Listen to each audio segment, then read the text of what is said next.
Malaysia কুয়ালালামপুরে আমি যে টি শার্টটা পরে ঘুরছি এই টি শার্টটা কিন্তু আমার না।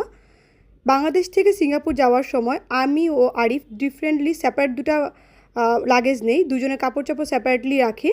সিঙ্গাপুর ও লাঙ্কাউই ঘুরে আসার সময় আমার যেটা হয়, আমরা একটা লাগেজে ইউজড কাপড় এবং আরেকটা লাগেজে আনইউজড কাপড় নেই। সেখানে গিয়ে আরিফ আর আমার টি শার্ট মিক্সড হয়ে যায়।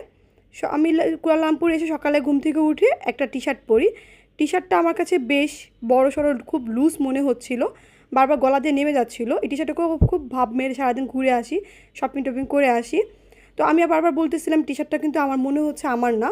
আরিফ বলছে না না এটা তোমারই, চলো। খুব তাড়াহুড়ো করে আরিফ আমাকে নিয়ে বের হয়ে যায়। তো আমার এই কাজটা আগেও হয়েছে, আমার আরিফের টি শার্ট পরে সারাদিন ঘুরে ফিরে এসে দেখে এই টি শার্ট আমার না, কুনি অবধি নেমে যাচ্ছে।